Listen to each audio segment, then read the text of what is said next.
Summer holiday சீரீஸில் இன்றைக்கி ஒரு சூப்பர் கிறிஸ்பியான ராகி முறுக்கு எப்படி சரின்னு சொல்லி பார்க்கலாம். பசங்களுக்கெல்லாம் ஸ்கூல்லாம் லீவ் விட போகிறாங்க. கண்டிப்பாக ஸ்நாக்ஸ் டெய்லி வந்து கேட்பாங்க. ஸோ அந்த மாதிரி டைமில் இந்த மாதிரி ஹெல்த்தியாக வீட்டிலேயே செஞ்சு வச்சுட்டோம்னா நமக்கு கொஞ்சம் ஈஸியாக இருக்கும். ஸோ அதுக்கு வந்து 1.25 கப் அளவு ராகி மாவு, 1/2 கப் அளவு பொட்டுக்கடலை மாவு சலிச்சு எடுத்துக்கலாம். இது கூட தேவையான அளவு உப்பு, 1/2 டீஸ்பூன் மிளகாய்த்தூள், 2 டீஸ்பூன் வறுத்த எள்ளு, 2 டேபிள் ஸ்பூன் உருக்கின வெண்ணெய் ஆட் பண்ணிக்கோங்க. வெண்ணெய் இல்லைன்னா எண்ணெய் கூட நீங்கள் வந்து ஆட் பண்ணிக்கலாம். கொஞ்சம் சூடாக இருக்கிற மாதிரி ஆட் பண்ணிக்கோங்க. அப்போ தான் வந்து முறுக்கு நல்லா கிறிஸ்பியாக வரும். கொஞ்சம் கொஞ்சமாக தண்ணி ஊற்றி சப்பாத்தி மாவு விட கொஞ்சமாக வந்து லூஸாக இருக்க மாதிரி பசைஞ்சிக்கலாம். மாவு வந்து மூடி வச்சுக்கோங்க காயாமல் இருக்கிறதுக்காக. இப்போ வந்து இந்த மாதிரி முறுக்கு அச்சில் பிழிஞ்சு எடுத்துக்கலாம். ராகி மாவு க்ளூட்டன் ஃப்ரீ அப்படின்றதுனால கரெக்டான முறுக்கு ஷேப் வந்துட்டு வராது. ஸோ அதனால் கரண்டியில் பிழிஞ்சு எடுத்துக்கோங்க. இன்கேஸ் வரலை அப்படின்ற பட்சத்துக்கு நீங்கள் வந்து சேவு மாதிரி கூட போட்டு எடுத்துக்கலாம்.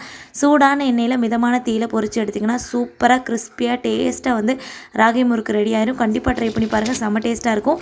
ட்ரை பண்ணி பார்த்துட்டு எப்படி வந்துச்சு அப்படின்றத மறக்காமல் கமெண்ட் செக்ஷனில் சொல்லுங்கள். பாய்.